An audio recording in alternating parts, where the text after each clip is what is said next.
Okay, so we're back for Sichos HaRan. We are today up to Sicha Tes Zion, Sicha 16. Fascinating, interesting Sicha. This is maybe perhaps the first instance where Rabbi Nachman gives us an insight into an actual practical avoda that we can practice, not just an idea. The ideas themselves lead us to practical avodas, but Sicha Tes Zion gives us actually a full-blown practical meditative form of Hisbodedus. Sicha begins as follows: Da. You should understand, sheyacholim litzok b'kol demamadaka b'tzaka gedola ma'od. A person can cry out, can scream, can cry out with a kol demamadaka, a small, still, silent voice, b'tzaka gedola ma'od, but which is nevertheless a very powerful scream. V'lo yishma shum adam klal, and you can do it in a way that no one will ever hear. Ki eino motzi shum kol klal, because you can do it in a way that you don't actually emit any sound. You don't say anything. Rak hatzaka hi b'kol demamadaka. Rather, the tza'aka that you're screaming, the cry that you're crying, is a kol demamadaka. Of course, here he is referencing the famous line that's said with respect to Eliyahu, where the Navi says HaKadosh Baruch Hu is found in the kol demamadaka, in the small still voice, not barash, and not in the thunder, and not in the lightning, and not in the storm, not in the fire, but in the kol demamadaka. So you can scream out, you can cry out in a kol demamadaka, v'zeh yuchal kol adam, and this is something that everyone can do. Everyone, probably because not everyone always finds themselves in a position where they can cry out audibly. You're around other people. Rabbi Nachman writes elsewhere that this was his practice. They asked him, how do you do hisbodedus? And he said, well, when I'm standing around other people, that's when I do hisbodedus. Hisbodedus doesn't have to literally be alone off in the forest somewhere where no one is around. Hisbodedus can be internal. And this is the way to do it. Hainu, how do you do it? Sheyitzayer b'machshavaso hatzaka. What do? You depict in your own mind. You picture in your mind the cry that you want to cry. V'yichnas kol hatzaka b'machshava, and you then insert the sound. You insert the kol itself into your mind. V'yitzayer b'daito kol hatzaka mamish im hanigun k'derech shetzokim, and you depict in your mind this entire the sound, the voice of this cry, together with the nigun, together with the intonation, together with the way it's going to sound. And you enter into this, you reinforce this, you try to go deeper and deeper into this mental depiction of the thing you're trying to say, the cry you're trying to cry. And the envisioning within your own mind of what it sounds like, the intonation, maybe if there are words, the words that it would include, etc. And you go deeper and deeper into that until you're literally doing it in a sense of kol demamadaka, silently. A sound, but a sound that comes specifically through silence. V'shum adam lo yishma klal, and then nobody hears it. That's the practice. The practice is that you can, and this is something yuchal kol adam, this is something that everybody is able to do. Again, we said it's something everybody is able to do because it's not dependent on external circumstances. It can be done anytime, anywhere, no matter where you find yourself. And there are no social repercussions to it. You can be carrying on an ordinary conversation with somebody and also doing this all at the same time. Having this internal mental meditative depiction within your own mind of the hisbodedus, of the tza'aka, of the tefillah, of whatever it is you're trying to express. It can all be playing out in your own mind without having to externalize it. So in that sense, it's yuchal kol adam. Everyone is able to do this. In another sense, which hopefully we'll get into before we run out of time, it's also yuchal kol adam, I think, because it accesses something within us that's much more universal. It doesn't depend on our inhibitions or lack of inhibitions. It doesn't depend on our ability to articulate ourselves. It doesn't depend on anything. It accesses something that's deep and universal within all of us, and therefore it gets to the kol adam. It gets to the essential nukuda mitzay, the central point of what it is that makes us what we are, and that is doesn't depend on who we are, what circumstances we find ourselves in, or how well developed we are, and so on. And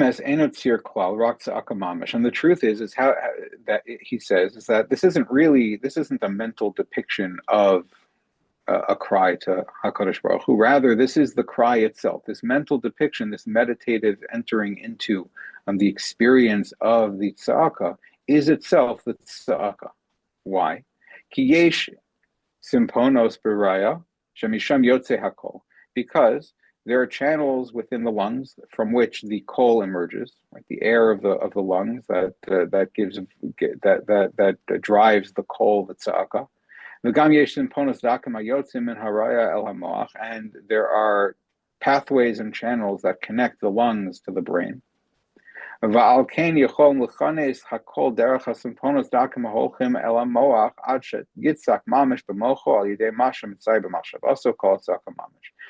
And so, since your lungs are connected to your brain, and since your lungs are the source of the kol that you would have done actually audibly and in real life and externalized outside of yourself by passing it from your lungs through your windpipe, past your vocal cords into your mouth, and then out, that process is connected to the brain.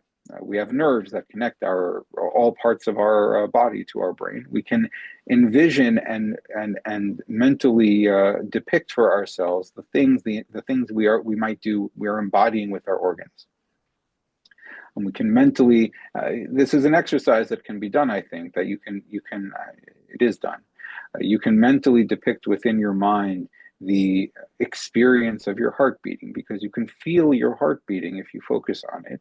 And your heart beating is something that can be sensed by your brain. And so then you can use your brain to mentally depict the experience that you have with your heart beating. And likewise, this is true for the tza'aka as well.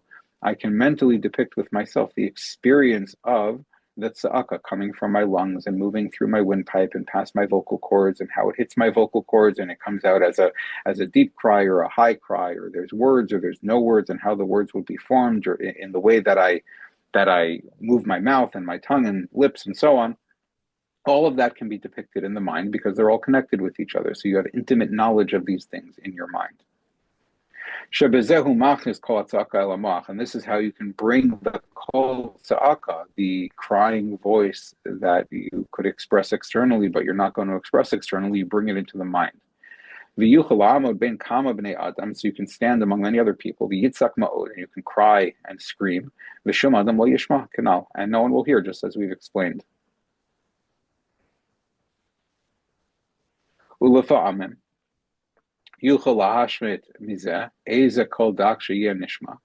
sometimes a small sound will come out of this that could be heard. Sometimes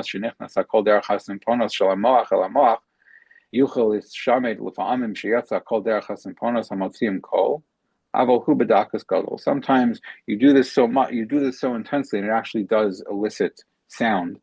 But nevertheless, it's a very, very, very minor sound, because where you're focusing the cry is in your head. Below dibur, and if you do this without words, such as where you're not using this tza'aka to say anything. It's more like the kol shofar, right? It's the wordless tza'aka. It's not an articulated tza'aka. Kal yoser litzo kanal. So it's easier to do this if you're not doing it with words. There's less to depict, and there's something more visceral going on, and less precise. Because when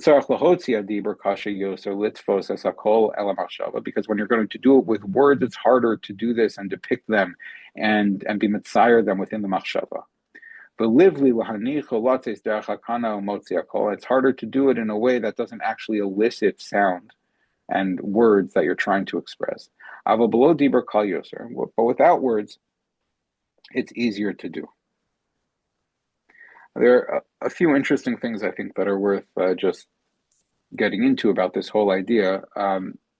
First and foremost, it's important to frame this as we started off with, that this is an actual practice, right? This isn't an idea. So just talking about the idea here and talking about what the idea is getting at, or the significance of the idea, is only part of the story. But really, to appreciate this Sicha, one has to actually practice it. And Rabbi Nachman is giving us a recipe for how to practice it, which is dafka in all situations and in all, among other people, right? The exact kinds of situations where you wouldn't want to elicit something verbally.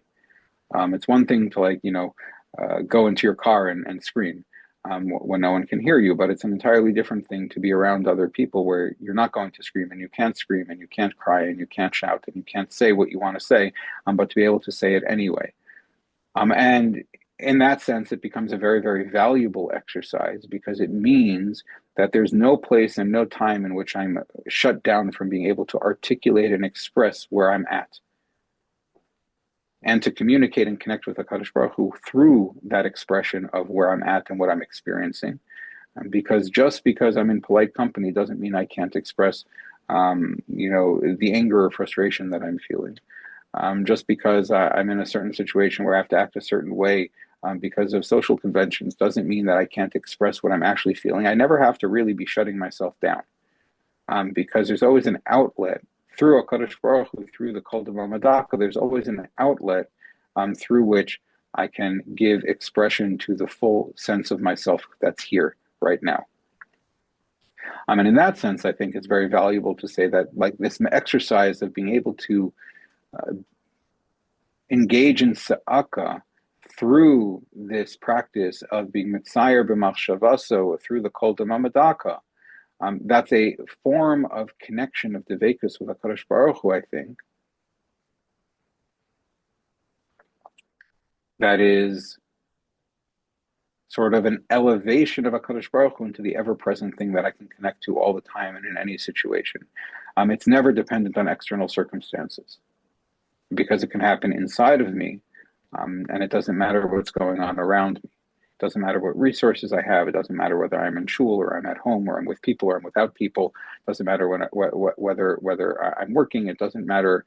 Nothing matters. All that matters is that I can make the internal decision using the internal faculties that I have to make this connection. I think there's another interesting aspect here, which is in the idea of the Kol Davar Madaka in particular. Right? Rabbi Nachman is clearly hearkening here and alluding to the idea of Eliyahu Hanavi and connecting or appreciating HaKadosh Baruch Hu dafka within the Kol Davar Madaka. So I heard B'Shem Rav Mendel of Rimanov that this is an idea I saw last week or 2 weeks ago, I guess, before Parshas Yisro, that the Kol Davar Madaka is associated with the Aleph of Anochi. Aleph is the silent letter. It doesn't make any noise.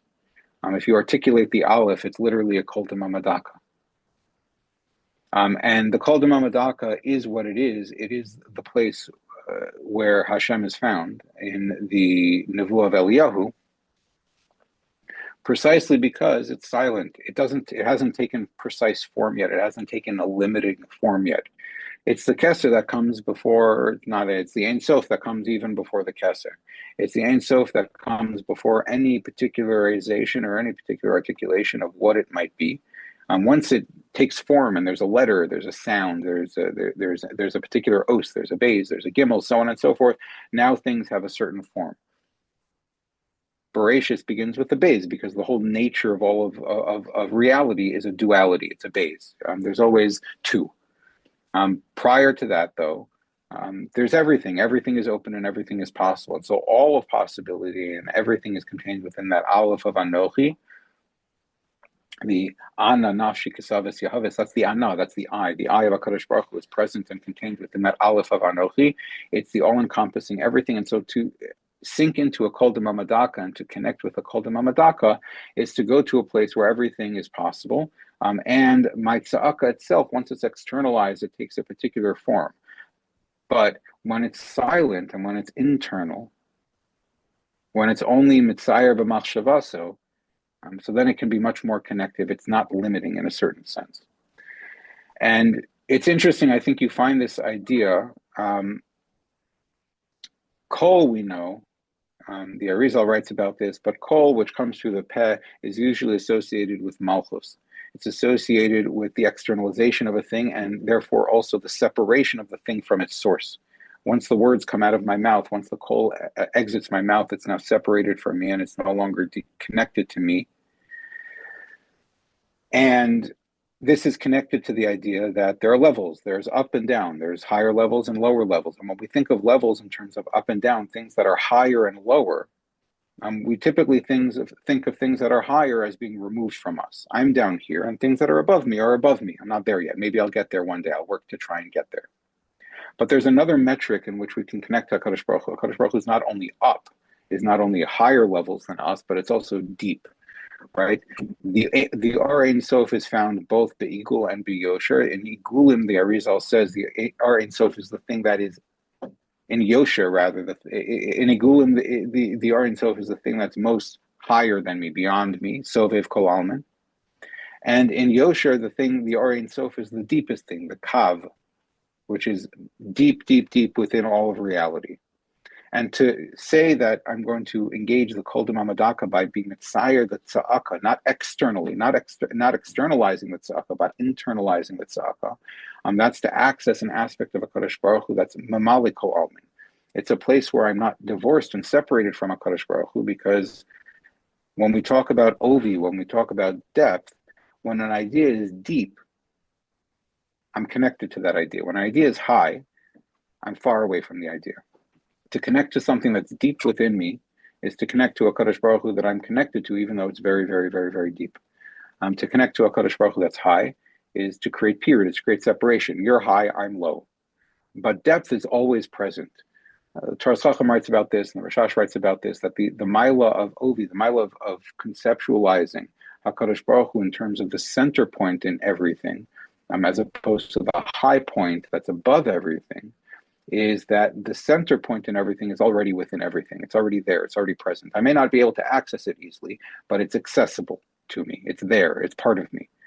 And so perhaps another benefit of this practice of being mitzayer tza'aka b'machshava, in order for the tza'aka not to be externalized, but instead for it to be a kol d'mamadaka, it's a silent kol. It doesn't articulate outside, is because it's focused on the inside. To focus on the inside is to connect actually with the HaKadosh Baruch Hu that's already present within this moment, as opposed to seek to connect with a HaKadosh Baruch Hu that's outside of myself and beyond me. And that can create some greater challenge to connection. So in any case, I would recommend, just to end off, that again, this is Sichos Zayin is recommending a practice. It's recommending an actual exercise in Hisbodedus. It can be done everywhere and anywhere. One doesn't need a forest in order to do this form of Hisbodedus. Rabbi Nachman himself recommended and said that this is exactly how he likes to do Hisbodedus, or would do Hisbodedus, because you can shout and scream and say everything and anything you want anytime you want to, without having to depend on anything outside yourself for it. And with that, I hope everyone has a good day, and Bezras Hashem will continue tomorrow.